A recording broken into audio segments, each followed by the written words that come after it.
আসসালামু আলাইকুম। আশা করছি সবাই ভালো আছেন। আলহামদুলিল্লাহ আমরা বেশ ভালো আছি। দেখতেই পাচ্ছেন নতুন আরও একটি ভিডিও শুরু করে দিয়েছি। তবে রান্নাবান্নাগুলো কিন্তু আমি আজকে করিনি, গতকাল রাতের বেলা করেছিলাম। তো সেহরি খাওয়ার জন্য এই রান্নাটা করেছি। তবে মাছটা আমি কিন্তু সবসময় ভেজে ভুনা করে থাকি। আজকে লাউ দিয়ে একটু ঝোল করে রান্না করলাম, কেননা আমার হাজব্যান্ড আবার ঝোল জাতীয় খাবার ছাড়া আসলে ভোর রাত্রে উনি অত বেশি একটা খেতে পছন্দ করে না বা খেতে পারে না। তো ওনার জন্যই কিন্তু আমি আজকে লাউ দিয়ে ঝোল করে মাছটা রান্না করলাম, আর আমাদের জন্য অন্য অন্য রান্নাবান্না করা আছে। যাই হোক, দেখতে দেখতে আমার কিন্তু প্রায় মাছটা রান্না করা হয়েই গেল। আর আজকে রাতের বেলা কিন্তু কাজ শেষ হয়নি, আরও অনেক কাজ বাকি আছে। তবে সেই কাজগুলো কিন্তু আপনাদের সাথে আর আজকে শেয়ার করব না এবং করতে পারবও না, কেননা ক্যামেরা ধরা এবং ভিডিও করার মতো সুযোগ সুবিধা কোনোটাই আমার আজকে আর নেই। তো এই তো দেখতেই পাচ্ছেন, একটু ধনিয়া পাতা দিয়ে দিলাম। ধনিয়া পাতা দিলে তো একটা অন্যরকম সেন্ট, আর খাবারটা খেতে তো অসাধারণ হয়ে যায়। যাই হোক, রান্নাবান্না হয়ে গেল। সেহরি খেয়েছিলাম, ঘুমিয়েছিলাম, ভোরবেলা উঠে গিয়েছি। এই যে দেখতেই পাচ্ছেন, অফ ক্যামেরাতে টুকটাক অনেক কাজ সেরে নিয়েছি। তারপরে চলে আসলাম ছোটো ছেলের রুমে। এসেই দেখি অনেকগুলো কাপড় চোপড় এলোমেলো করা আছে। তবে কাপড়গুলো আগে ভাঁজ করে ওর আলমারির ভিতরে রেখে দিলাম। ছেলেদের ইচ্ছা মতো যা খুশি তাই করে, আমরা আসলে অত অবজেশন দিই না। তবে কোনো সময় কসমেটিক্স বাহিরে রাখে, আবার ভিতরেও রাখে। যেমন খুশি তেমন করুক, আমার কোনো অসুবিধে নেই। তারপরে এই তো বিছানাটা টানটুন করে দিলাম। পাশে কিন্তু খাটের উপরে অনেক ধুলা পড়া ছিল, তবে আমি কিন্তু সেই ধুলাগুলো খুব সুন্দর করে মুছে পরিষ্কার করে দিয়েছি। সেই ভিডিওটা আসলে করেছিলাম, তবে কেন যেন হয়তো বা দেখা গেল না। যাই হোক, এখানে কিন্তু এখনও পর্যন্ত আমি কিন্তু শীতের কম্বল এখনও পর্যন্ত উঠানো হয়নি। মাঝে মধ্যে কিন্তু ভালো শীত পড়ে, সে কারণে আবারও উঠাচ্ছিও না। তবে বাদবাকিগুলো অনেক কিছুই উঠিয়ে ফেলেছি। যাই হোক, খুব সুন্দর করে ছেলের রুমটা গুছিয়ে তারপরে চলে যাব আমি আমাদের রুম গুছিয়ে নেওয়ার জন্য। এই যে দেখতেই পাচ্ছেন, প্রত্যেকটা ফার্নিচার আমি কিন্তু ধুলা একদম পরিষ্কার পরিচ্ছন্ন করে নিয়েছি। আর এইভাবে প্রত্যেক দিনই কিন্তু সমস্ত সব কিছু ধুলা পরিষ্কার করা হয়। কিন্তু তারপরেও যদি হুট করে কেউ বাসায় চলে আসে, হয়তোবা সে ভাববে যে কতদিন যাবৎ না জানি মোছা ধোয়া হয় না। আসলে কিন্তু এটা না। বর্তমানে এই ধুলা কোথা থেকে আসে আমি জানি না। হয়তোবা গরম পড়ে গেছে এবং চতুর্দিকে ধুলারও মানে সমারোহ শুরু হয়ে গেছে। আর বৃষ্টি তো এখনও পর্যন্ত শুরু হয় নাই, কবে হয় তাও ঠিক নেই। যাই হোক, আমি কিন্তু ঘরের ফার্নিচার তো মুছেছি, সেই সাথে আলমারিটা খুব সুন্দর করে মুছে দিলাম।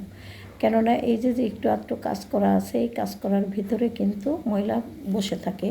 তো ওই ময়লাটা খুব সুন্দর করে উঠিয়ে না দিলে কিন্তু আসলে সাদা সাদা লাগে। যাই হোক, আমি কিন্তু খুব সুন্দর করে ছেলের রুমটা পরিষ্কার করে এই যে চলে আসলাম আমার রুমে। আমার রুমটা আসলে লেপ এখনও পর্যন্ত তোলা হয়নি, তবে লেপটা তুলে ফেলবো।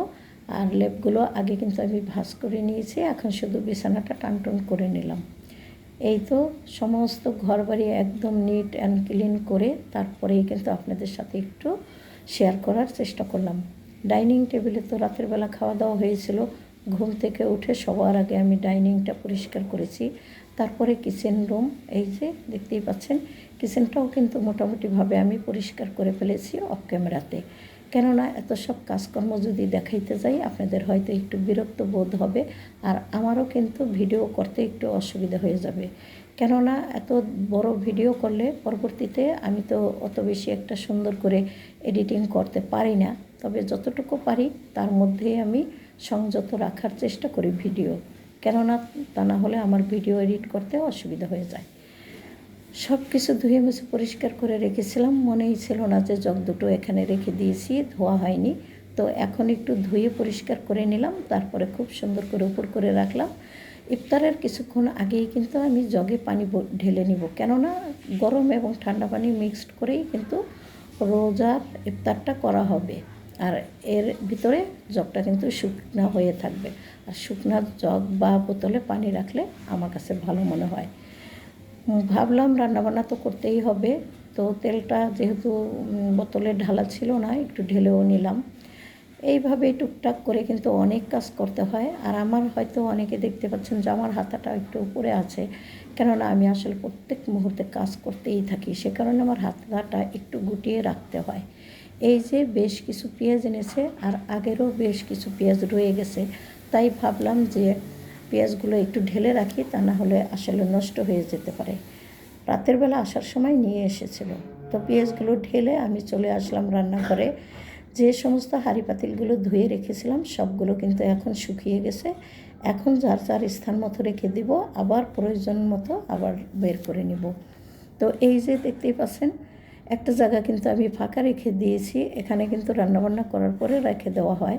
মাঝে মধ্যে রাখা হয়, আবার মাঝে মধ্যে রাখা হয়ও না। যখন যেভাবে সুবিধা ওইভাবেই কিন্তু কাজ করি বা করতে হয়। তারপরে ভাবলাম এখানে যেহেতু আলু পেঁয়াজ রাখা ছিল ওই তাকের উপরে, তো অবশ্যই ধুলা পড়েছে, একটু ঝাড়ু দিয়ে নামিয়ে দিলাম, কেননা বুয়ারা তো আর ওইখানে হাত দিবে না, আমাকে এই সমস্ত কাজগুলো সুন্দর করে করে দিতে হবে। তা আমি সেইভাবেই বড় পেঁয়াজের টুকরিটা রেখে দিলাম ফ্লোরে, কেননা তা না হলে হয়তো বা এইটা ভেঙে যেতে পারে। আর বাদ বাকিগুলো ওই ডয়ের উপরে রেখে দিলাম। আর এখানে যেহেতু পেঁয়াজ ঢেলেছিলাম, অবশ্যই গুঁড়াগাড়ি কিছু পড়েছে, তো সেইগুলো একটু পরিষ্কার করে নিচে নামিয়ে দিলাম। বুয়া আসে তারপরে ঘর ঝাড়ু দিয়ে খুব সুন্দর করে মুছে পরিষ্কার করে দিয়ে যাবে। আর এই যে দেখতেই পাচ্ছেন, আমি কিন্তু এখানে বেশ কিছু কাপড় ভিজিয়েছি। আর রোজা এসেছে বলে কিন্তু একটু অপশন নেই, কেননা আরও কাজ বেড়ে গেছে। দিনের বেলা খাওয়া কমে গেছে, কাজ বেড়ে গেছে আমার মনে হয়। আরও কিছু কাপড় চোপড় ধোয়া বারান্দাতে ছিল, সেইগুলো এনে নিলাম। আর এখন এখান থেকে আমি যেগুলো আয়রন করতে দিব সেগুলো আলাদা করে রেখে বাদ বাকি কাপড়গুলো আমি ভাঁজ করে নেব। এই যে সবগুলো আয়রনের কাপড় সরিয়ে রেখে আমার কাপড়গুলো আমি ভাঁজ করে নিলাম। এখানে 2টা সালোয়ার কামিজ আছে, এগুলো ভাঁজ করে আমি ওয়ারড্রোবে রেখে দিলাম। তবে এই ওয়ারড্রোবটা আমি আজকে কিন্তু একটু ফাঁকা করেছি, কেননা কাপড় রাখতে গেলে গাদাগাদি হয় আর অসুবিধা হয়ে যায়। তারই মধ্যে কিন্তু বুয়া এসে পড়েছে। এই যে দেখতেই পাচ্ছেন, খুব সুন্দর করে ঘর ঝাড়ু দিয়ে পরিষ্কার করে তারপরে কিন্তু মোছামাছির কাজে লেগে পড়েছে। আর ওনাকে দিয়ে আমি কিন্তু অতিরিক্ত কাজও করাই না, কেননা রোজা তো থাকে। প্রত্যেকটা মানুষেরই কিন্তু রোজা রেখে কাজ করতে একটু অসুবিধা হয়, তবে আমার মনে হয় আমার একটু সুবিধাই হয়েছে।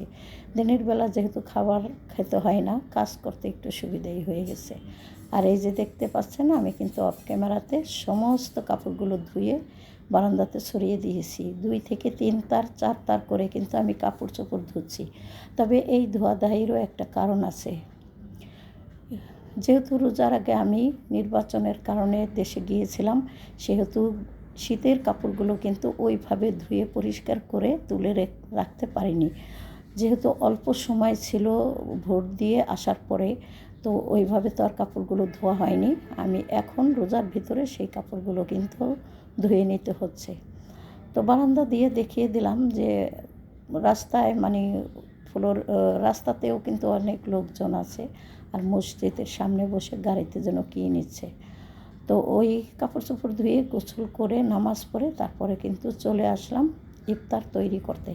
তো ইফতারিতে আজকে কী খাবো সেটা তো আপনাদের সাথে শেয়ার করবই, আর বাদ বাকি কী করি সেগুলোও শেয়ার করব। দেখতে থাকেন ভিডিও, আশা করছি ভালো লাগবে। এই যে চিকেন রান্না করে নিলাম একটু আলু দিয়ে। ওই যে বলছিলাম না, কেন যেন আলুতে আমাকে পেয়ে গেছে, আর আমি হলো আলু ছাড়া কোনো কিছুই করতে পারছি না। রান্না করতে গেলেই 2 থেকে 1টা আলু তো আমি কেটে নেবই।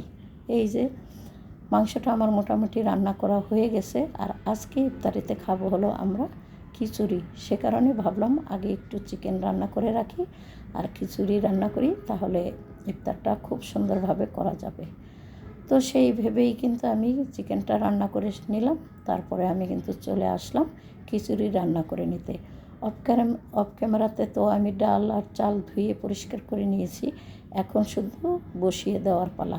তো ওই একই প্রসেসে রান্না করব, অত কিছু আর কি দেখাবো, সবাই রান্না করতে পারেন, আমার মনে হয় আমার চেয়ে ভালোই পারেন। তারপরেও একটু দেখিয়ে দিলাম। এই যে আমি কি খাবো আজকে ইফতারিতে, খুব সুন্দর করে ঝরঝরা করে খিচুড়িটা রান্না করে নিলাম। তারপরে হলো ইফতার করতে চলে যাব। তো ইফতারিতে আজকে কি করি সবই তো আপনাদের সাথে শেয়ার করব। ভাজা পোড়া করবই না বলছি, তারপরে কিন্তু 1 প্লেট ভাজা পোড়াও করে নিয়েছিলাম। একটা আলু এবং একটা টমেটো কেটে দিলাম খিচুড়ির ভিতরে, হয়তোবা ভালো হবে। অলরেডি রান্নাবান্না হয়ে গেছে। আর ইফতারিতে কী কী ছিল এক নজরে দেখিয়ে দিই। খিচুড়ি, চিকেন রান্না, সেই সাথে কিছু একটু ভাজা পোড়া ছিল, ফল ফ্রুটস। আর এই যে দেখতেই পাচ্ছেন শরবত। শরবতের কালারটা যেন আজকে কেমন হয়েছে। তো ছেলেকে দিয়ে আজকে শরবতটা বানিয়ে নিয়েছিলাম আর বলেছিলাম যে সালাদটা মাখিয়ে নেবা, এই দায়িত্ব ছেলেকে দিয়েছিলাম। যাই হোক, ছেলে অলরেডি করে নিয়েছে সেই কাজগুলো। তারপরে ইফতার করেছি, অনেকক্ষণ পর্যন্ত রেস্ট নিয়েছি। এই যে চলে আসলাম আবার কাজকর্ম করার জন্য। আসলে রোজা থাকা আর না থাকা একই সমান। রেস্ট তো নাই, বরং কাজ সন্ধ্যার পরে আরও অনেকটাই বেড়ে যায়। তো এদিক থেকে আমি ভাত বসিয়ে দিলাম। তারপরে যে ওই ইফতার করেছিলাম, প্লেট বাটিগুলো ধুয়ে রেখেছিলাম, সেগুলো খুব সুন্দর করে এখন গুছিয়ে নিতে হবে। এই জায়গাটা একটু কাজ করতে হবে, তার আগে একটু ফাঁকা করে নিতে হবে, এই তো। আর পাশাপাশি প্লেট বাটিগুলো তো গুছাতে হবেই। তারপরে কিন্তু আবার রাতের খাবার আছে, ধোয়াধাই আছে, সে সমস্ত আর আপনাদের সাথে কোনো কিছুই শেয়ার করব না। শুধুমাত্র ইফতারের কাজকর্মগুলোই আপনাদের সাথে শেয়ার করলাম। সমস্ত সব কিছু কিন্তু টুকটাক করে গুছিয়ে নিলাম। আর প্রত্যেক দিন এইভাবেই কিন্তু কাজগুলো করতে হয়, কোনো কাজ কিন্তু কমে নাই, আসলে বেড়েছে। তো যাই হোক, এই যে সব কাজকর্ম গুছিয়ে, প্লেট বাটিগুলো গুছিয়ে তারপরে আমি কি করি দেখেন, একটু দুধ জাল করে নিতে হবে ভোর রাতের জন্য। আর হালকা পাতলা একটু রান্না করতে হবে। তবে যেহেতু চিকেন রান্না করেছি, সেগুলো তো অনেকটাই রয়ে গেছে, তো অত বেশি কিছু রান্না করতে হবেও না। পানি ফুটতে দিয়েছিলাম, ফুটে গেছে, নামিয়ে কিন্তু আমি দুধটা বসিয়ে দিলাম। আর এদিক থেকে ভাতও বলক এসে পড়েছে, ভাতটাও মোটামুটি হয়ে যাবে এখন। এই যে দুধটা বলক হয়ে এসে পড়েছে, এখন কিন্তু এটা আমি অনেকক্ষণ পর্যন্ত চুলাতে রেখে দেবো। একটুখানি চিনি আর এক ফোঁটা লবণ দিয়েছিলাম। যাই হোক, ভাত মার গেলে আমি কিন্তু ডাল বসিয়ে দিয়েছি। আর ইফতারের আগে কিন্তু এই যে আনারস এনেছিল, এটা তো মনের ভুলে কাটাই হয় নাই। আর অফ ক্যামেরাতে ডালের জন্য পেঁয়াজ, রসুন, কাঁচামরিচ কেটে নিয়েছি। ডালটা উতলে গেছে, এখন আমি দিয়ে দিব হলুদ আর কাঁচামরিচ, রসুন, পেঁয়াজ। এই পর্যন্তই আজকে। ভুল হলে ক্ষমা সুন্দর দৃষ্টিতে দেখবেন। আপনাদের কাছ থেকে বিদায় নিয়ে নিই আজকের মতে। আল্লাহ হাফেজ, আসসালামু আলাইকুম।